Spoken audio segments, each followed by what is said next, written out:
اچھا، ایک اور روایت امیر المومنین کی جس پہ امیر نے فرمایا کہ 6 چیزوں کی معرفت حاصل کرو.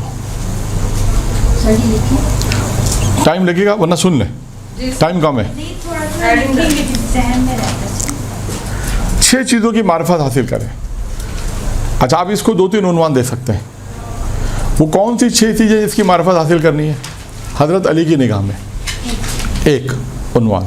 دوسرا عنوان، وہ کون سی 6 چیزیں جو انسان کے لیے جنت کے دروازے کھولتی ہے؟ امیر مومنین کی روایت ہے یہ 6 چیزوں کی معرفت حاصل کرو جن کے بعد یہ 6 چیزیں ہوں گی، جنت کے دروازے ان کے لیے کھول دیے جائیں گے. 6 چیزیں. 6 چیزیں میں کیا ہے؟ سب سے پہلی چیز، ٹھیک ہے، یہ 2 عنوانات میں نے آپ کے سامنے بیان کر دیا. حضرت علی فرماتے ہیں 6 چیزیں اپنے اندر جمع کر لے، جنت اس کی طلبگار ہوگی اور دوزخ سے آزاد ہو جائے گا. یعنی جنت اس کے طلبگار ہوگی کہ یہ شخص اگر جنت میں آئے گا تو جنت اس پہ فخر کرے گی.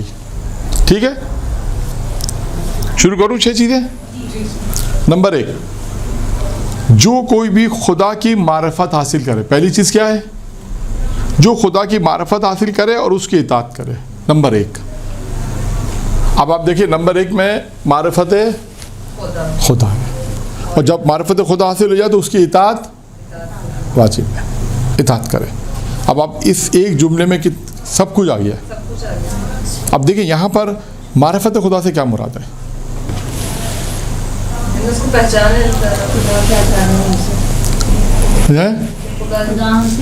نہیں، کائنات کے ہر مظہر سے ہمیں اللہ محسوس ہو، خدا کی وحدانیت، اس کی رحمانیت، ہر عمل سے، ہر چیز. جہاں تک جو میری سمجھ میں آ رہا ہے مطلب یہ کہ خدا کی جب انسان پہلے مرحلے میں جو معرفت حاصل کرے گا وہ وجود خدا ہے، توحید ہے. جب اس کو پہچان لے، ہاں توحید، یعنی آپ کے پاس وجود خدا پہ دلیل ہونی چاہیے. اگر آپ سے کوئی پوچھے خدا ہے آپ کہاں ہے تو کوئی پوچھے دلیل کیا ہے، تو آپ کو دلیل ہونی چاہیے کہ ہاں یہ خدا، یہ ایک دلیل ہے.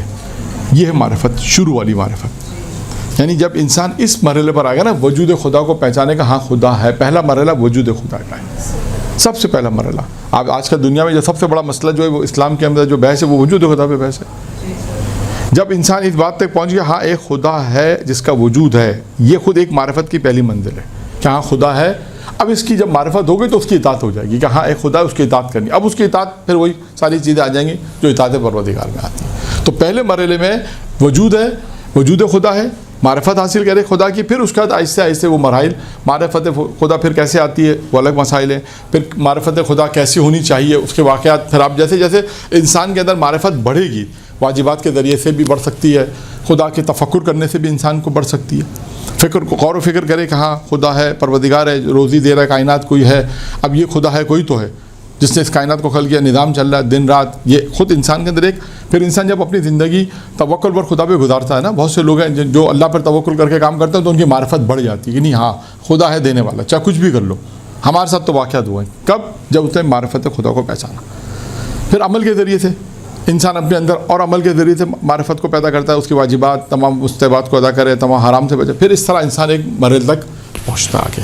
تو پہلی منزل ہے یعنی معرفت پروردگار. جب امام فرماتے ہیں جب اللہ کی معرفت حاصل کرے، پہلی منزل ہے معرفت خدا. پھر اس کے بعد کیا کرے گا؟ اس کی اطاعت کرے گا. نمبر دو کیا ہے؟ شیطان کو پہچانے. نمبر 2 کیا ہے؟ شیطان کو پہچانے. پھر اس کی مخالفت کر لے. اس بات کو جان لے کہ ہاں کوئی ہے شیطان جو خدا کے احکام سے انسان کو روکتا ہے. یعنی یقین رکھیں اس بات پر کہ بہکانے والا ہے، اسباب فراہم کرنے والا ہے. آپ جب تک شیطان کی معرفت نہیں رکھیں گی کیسے بچیں گے کیسے؟ تو آپ کو یہ پتہ ہو کہ کون بہکا رہا ہے، آپ کو پتہ ہی نہیں چلا. خدا نہ خواستہ کوئی ایسا کام کیا، ریاکاری کے کام کیا، دکھاوے کے لیے کام کیا، آپ نے کہا یہ سب کرتا ہم بھی کرتے ہیں، کیا فرق پڑتا ہے؟ تو آپ کو پتہ ہی نہیں چل رہا کہ شیطان آپ کو بہکا رہا ہے. تو اس کا مطلب کیا ہوا کہ آپ جو انسان کا دشمن ہے وہ کون ہے؟ شیطان. اس کو پہچاننا ہے. اور شیطان حملے مردوں پہ بھی کرتا ہے اور سب پہ کرتا ہے، اور خواتین پہ زیادہ کرتا ہے. ہاں سب پہ تو کرتا ہے. روایتیں آپ کو میں بتا دوں گا کہاں ملیں گی. روایت ہے میزان الحکمہ، کتاب کا نام ہے. شین میں شیطان، شین اس کے حروف میں شین میں جیسے شیعہ تشیع آپ کو ملے گا نا, شین میں جائیے گا جلد نمبر 5 میں یا 4 میں, اس میں شیطان ہے. اس کی روایتیں پڑھیے گا نا تو پھر آپ کو وہاں ملیں گے کہ شیطان کے کام کیا کیا ہے. یہ پورا ایک لیکچر ہو چکا ہے شیطان کے حربے, یہ میں نے تیاری کر کے اس پہ کہا تھا شیطان کے حربے. شیطان کا پھر آپ تلاش کریے گا, آپ کو یہ ہوم ورک ہے ایک کہ شیطان کا آخری حربہ کیا ہے, یہ ہے اس میں, اور معصوم روایت بھی ہے کہ شیطان کہتا ہے جب مجھ سے کوئی نہیں بہکتا تو پھر میرے پاس کیا حربہ ہے. یہ سوال ہے, اس کو تلاش کریے گا, دیکھیے گا کیا ملتا ہے اس میں آپ کو. ملے تو بتا دیجیے گا, ہوم ورک تلاش کریے, مل جائے تو ٹھیک ہے, نہیں تو نہیں. سر آپ بتا دیجیے تاکہ ہم سب سن لیں, ورنہ 2-4 دیکھیں گے. نہیں بھائی 2-4 دیکھیں گے, کم سے کم 2-4 تو کتاب کھولیں گے, کم سے کم اسی بہانے کتاب کھولے گی. اور یہ یاد آ جو جب وہ کتاب کھلے گی نا تو آپ دعائیں دیں گے. بہت سی چیزیں کھلیں گی. ہاں ہمیں یہ ضرور پڑھا تھوڑا سا کہ شیطان جب اپنے چلوں کو بھیجتا ہے مختلف ٹاسک دے کر, وہ آ کے اس کو رپورٹ پیش کرتے ہیں تو وہ خوش نہیں ہوتا, لیکن اس چیلے کے حربے سے بہت خوش ہوتا ہے جس نے میاں بیوی میں لڑائی کری. اور بھی ہے, اور بھی ہے. آخری حربہ پوچھا میں نے, تو یہ آخری یہ آخری نہیں ہے. یہ آخری نہیں ہے, تلاش کریں.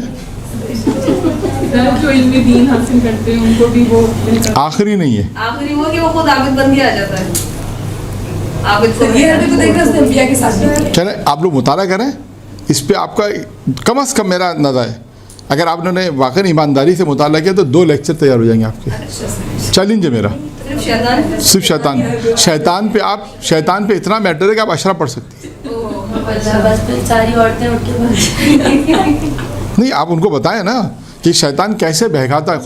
خدا قرآن مجید میں جو شیطان کے متعلق جو آیات ہیں ان آیات کو دیکھیں. ایک استاد کا موضوع تھا کہ شیطان کیسے بہکاتا ہے, پھر اس میں ایک عمل کیا ہے کہ شیطان تمہارے عمل کو زینت دیتا ہے. بالکل صحیح بات ہے سر. یعنی بنا یہ بھی ایک عمل ہے شیطان کا. یہ حربہ ایک قرآن میں ہے. ہاں 4 مقامات پر ہے, ایک نہیں. ہاں 4 مقامات پر ایک شیطان زینو کر کے جو عبارت ہے نا زین, کہ تمہارے عمل کو زینت دیتا ہے. برے اعمال کو سجا, برے اعمال ہو یا نارمل اعمال ہو, لیکن ریاکاری کرتا تمہارے اعمال کو زینت دے کے آپ کے اندر اپنا ایک چیز ایسی پیدا کرتا ہے, آپ کہتے ہیں کیا عمل کیا ہم نے. ہاں آپ کو پتہ بھی نہیں چلے گا کہ آپ کو پتہ بھی نہیں چلے گا وہ آپ کو بہکا رہا ہے. یعنی سر برے عمل کے اوپر بھی خوشی محسوس ہوتی ہے انسان کو. وہ اس وقت ہوتی ہے, وہ شیطان ہے نا. ہاں وہ کیوں فیل نہیں ہوتا, اس لیے کہ شیطان انسان کے اندر اس طرح سرایت کر کے کہ آپ کہتے ہیں اس میں برائی کیا ہے. اب مثال میں آپ کو دے دوں, کیونکہ اب بے حیائی جی سر صحیح بات. اب بے حیائی معاشرے میں اتنی ہو گئی ہے کہ لوگ کہتے ہیں اس میں برائی کیا ہے مولانا. یہ یعنی میں ان لوگوں کی بات کر رہا ہوں جو بعض دفعہ متدین لوگ تھے. اب میں پورا قصہ نہیں سنا رہا, ٹائم لگ جائے گا. اس میں صرف اتنا یہ تھا کہ معاشرے میں اب جو بے حیائی اگر ایسی ہے کہ کوئی ایسا ڈرامہ آ رہا ہے مثال کے طور پر کہ جو شاید انسان اپنی فیملی کے ساتھ نہیں دیکھ سکتا, بعض چیزیں ایسی آتی ہیں اگر فرض کریں تو ایک صاحب کریں اس میں بھی لڑکی اگر ٹی شرٹ پہنا ہے تو مولانا سے برائی کیا ہے, کہ اس میں برائی کیا ہے. یعنی جو حیا تھی وہ حیائی ختم کر دی,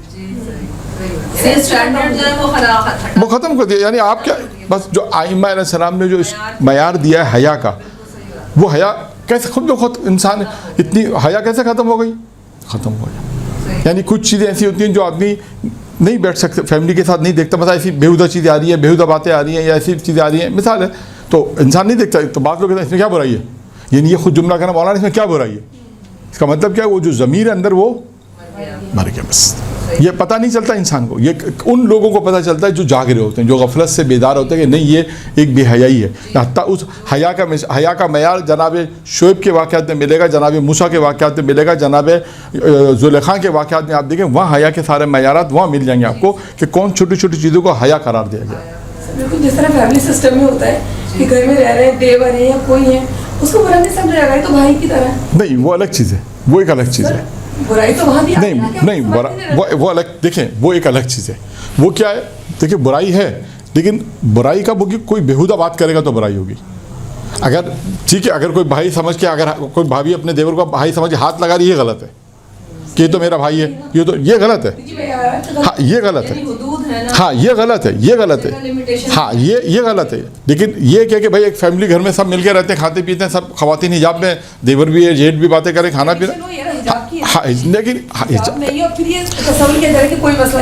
نہیں, حجاب میں دیکھیں, حجاب میں ہے تو کوئی پرابلم نہیں. لیکن اگر کوئی یہ کہے مثال کے طور پر کہ اس میں اگر بے حجاب بیٹھے تو کیا برائی ہے, یہ بےہودگی.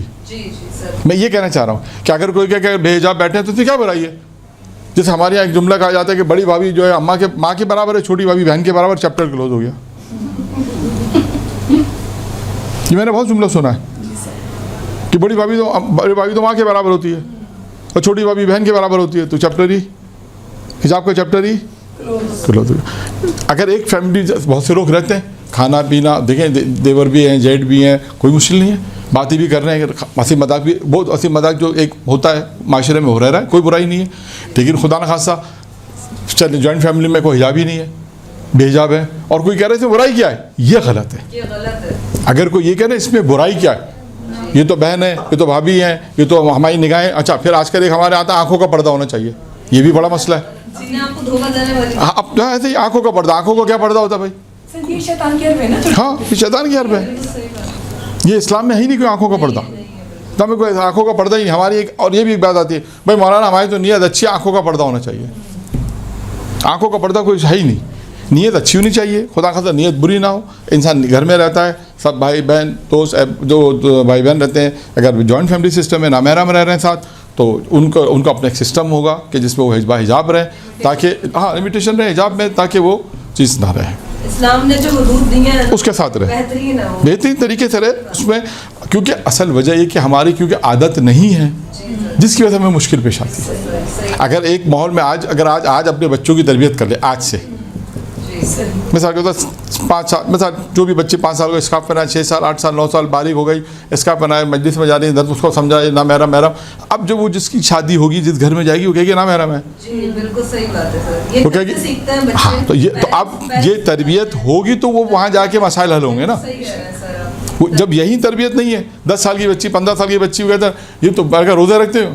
اب میں خود ایک بہت پرانی بات بتا رہا ہوں, جب میں کوئز کر رہا تھا ایک زمانے میں, بہت ایک جگہ شہر کا نام چلا کے نام لے رہا ہوں, وہ چھوٹی بچیاں بھی آ گئیں, بچیاں تھیں 10 سال کی 11 سال کی, بے حجاب, ان کو تو حجاب کا پتہ ہی نہیں تھا. تو کسی نے کہا صاحب ان سے سوال پوچھا, میں چلو پوچھ لیتے سوال. میں پوچھا, میں نے کہا روزہ رکھتی ہو, کہہ رہے نہیں. میں نے کہا تم پہ تو واجب ہے, 11-12 سال کی ہو. کہا ماں باپ کہتے ہیں روزہ رکھو گی تو مر جاؤ گی. بچے جھوٹ نہیں بولتے, اور حجاب بھی نہیں تھا. اب ان 11 سال 12 سال کے بچوں کو کون تربیت کرے گا, ماں باپ تربیت کریں گے. جب ماں باپ تربیت نہیں کریں گے تو آگے جا کے خود بخود مسائل پیدا. یہ سلسلہ شروع سے چلے, گھر سے چلے گا, جب چاہے وہ بچے ہوں چاہے وہ بچیاں ہوں, جب تک اس کی تربیت اس مرحلے تک کہ اگر اس کی شادی ہوتی ہے. اور سب سے ایک مسئلہ, جو بڑا مسئلہ بھی بات روایت مکمل کر لوں, ایک بہت بڑا مسئلہ جو ہے کہ وہ یہ بھی ہے کہ آپ نے اگر ایک لڑکی کی تربیت کر لی اچھی, اب آپ کے لیے ایک سب سے بڑا مسئلہ کیا ہے کہ آپ کو ایسا گھرانہ نہیں ملنا جہاں پہ یہ حجاب کر سکے.